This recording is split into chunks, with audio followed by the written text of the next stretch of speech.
Bismillahirrahmanirrahim. Today we are going to discuss the topic banks and risk management. इससे पहले हम risk के बारे में डिस्कस कर चुके हम risk management in Islamic financial institutions या risk management in Islamic banks हम इस सब्जेक्ट को देख रहे हैं। तो इससे पहले हमने देखा है कि कैपिटल जो कि पूरी जो बैंकिंग सेक्टर है कैपिटल के कितने रिवॉल्व करता है कि कैपिटल की क्या पोजीशन है इस्लामिक इकोनॉमिक सिस्टम के अंदर और फिर उससे रिस्क किस तरह एसोसिएट करता है।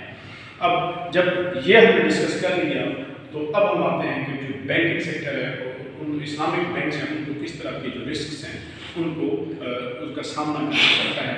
ये आज का लेक्चर जो है ये जस्ट हम इसको इंट्रोडक्टरी तौर पर ले रहे हैं, फिर फर्दर हम हर रिस्क को सेपरेटली और उसको डिटेल में हम डिस्कस करेंगे। तो जो बैंक्स हैं उमूमन खा वो कन्वेंशनल बैंक्स हों या वो इस्लामिक बैंक्स हों, इन सब को जो कुछ रिस्क वो हैं जो इनको कॉमन इनके दरमियान है और ये दोनों के दोनों सिस्टम खा वो इस्लामिक बैंक्स हो या वो कन्वेंशनल बैंक्स हो ये सारे रिस्क बियर करते हैं। अब हर बैंक अपनी कोई ना कोई स्ट्रैटेजी रखता है, अपना कोई ना कोई मॉडल रखता है बिजनेस का, और बिजनेस का जो मॉडल है वो एक भी नहीं होता, बिजनेस के मॉडल मुख्तलिफ होते हैं। फॉर एग्जांपल हम कहते हैं फाइनेंसिंग के जो मॉडल है सलम एक अलग से मॉडल है, लीज एक अलग मॉडल है, डिमिनिशिंग मुशारका एक अलग मॉडल है। ये मुख्तलिफ मॉडल्स हैं जो फाइनेंसिंग के हैं, जो बिजनेस के मुख्तलिफ मॉडल्स हैं और इनके अंदर पोर्टफोलियो डाइवर्सिफिकेशन होती है। हम कहते हैं कि जो बैंक है वो अपना सारा कैपिटल एक ही जगह पर नहीं लगाता बल्कि वो मुख्तलिफ बिजनेसेस के अंदर उसको डाइवर्सिफाई कर देता है, कुछ डिमिनिशिंग मुशारका के जरिए, कुछ मुशारका के जरिए, कुछ रनिंग मुशारका के जरिए, कुछ सलम के जरिए। तो इस तरह ताकि फिर अगर कहीं लॉस हो जाए तो एक जगह का जो पूल का लॉस है वो बाकी लॉस से कवर हो जाए, तो इसलिए इसको कहते हैं ये पोर्टफोलियो डाइवर्सिफिकेशन करते हैं। अब रॉन्ग मॉडल सिलेक्शन अगर हो जाती है किसी से, कोई भी मैनेजमेंट अगर किसी मॉडल को गलत तौर पर सिलेक्ट कर बैठती है तो वो जो रिस्क उससे निकल के आएगा उसको कहा जाता है बिजनेस रिस्क, क्योंकि इसके अंदर जो कैपिटल लॉस होता है वो रॉन्ग बिजनेस मॉडल्स की वजह से इमर्ज होकर आता है, तो इसे हम कहते हैं कि ये बिजनेस रिस्क है। जो बैंक को दूसरा रिस्क बियर करना पड़ता है वो है क्रेडिट रिस्क। क्रेडिट रिस्क ये कस्टमर्स की तरफ से आता है कि जब कोई भी बैंक खा वो इस्लामी हो या वो कन्वेंशनल बैंक हो, जब वो अपने किसी कस्टमर को कोई प्रोडक्ट देता है या उसको लोन इशू करता है सूदी बैंक, तो ये इस्लामी बैंक उसको कोई फाइनेंस करता है किसी बोर्ड के थ्रू और क्लाइंट की वो ठीक तरह से उसके बारे में वो वेरिफिकेशन नहीं कर पाए या प्रॉब्लम थी किसी जगह वजह से और क्लाइंट ने वो पेमेंट नहीं की, डेट पे नहीं की, अपनी ऑब्लिगेशन लायबिलिटी पे नहीं की, तो उसका नुकसान बैंक को क्रेडिट लॉस की सूरत में होता है कि वो क्रेडिट जो ने रिसीव होना था अब वो नहीं होगा क्योंकि कस्टमर डिफॉल्ट कर गया। तो इससे जो बैंकों को जो लॉस होता है वो कस्टमर डिफॉल्ट की वजह से होता है और वो लॉस क्या कहलाता है, क्रेडिट रिस्क कहलाता है। फिर आ जाता है मार्केट रिस्क। मार्केट रिस्क को सिस्टमैटिक रिस्क भी कहा जाता है। सिस्टमैटिक रिस्क वो रिस्क होता है कि जो किसी एक इंस्टीट्यूशन या इदारे के साथ स्पेसिफिक नहीं होता। ये सिस्टमैटिक रिस्क वो होता है जो ओवरऑल सारी मार्केट उसको सामना कर रही होती है, मुख्तलिफ इदारों को उसका सामना होता है। जैसा कि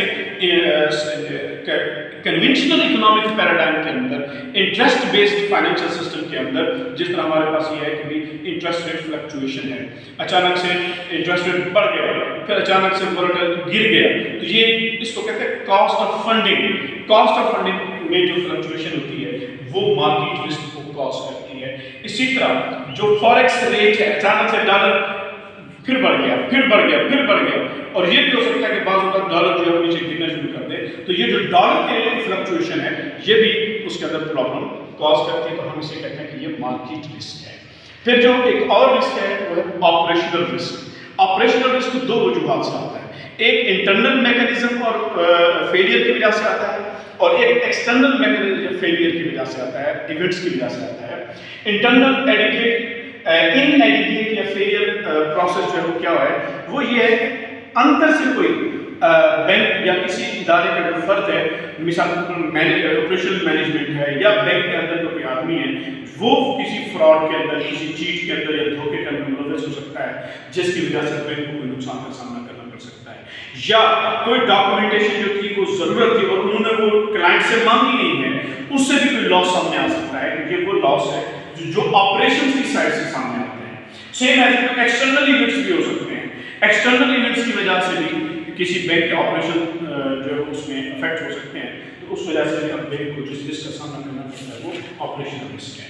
تو یہ 4 رسک بنیادی طور پر وہ ہیں جو کنونشنل بینک، یہ 4 رسک وہ ہیں جو کامن ہے اسلامک اور کنونشنل بینک دونوں کے اندر. اچھا پھر آتے ہیں ہم شریعہ نان کمپلائنس رسک کے اندر، اس کو SNCR بھی کہتے ہیں، شریعہ نان کمپلائنس رسک. یہ اسپیسیفک ہے اسلامک بینکنگ کے ساتھ، risk specific to Islamic banks, کیونکہ Islamic banks are advised to comply with Sharia principles. یہ ضروری ہوتا ہے اسلامی بینکنگ کے لیے.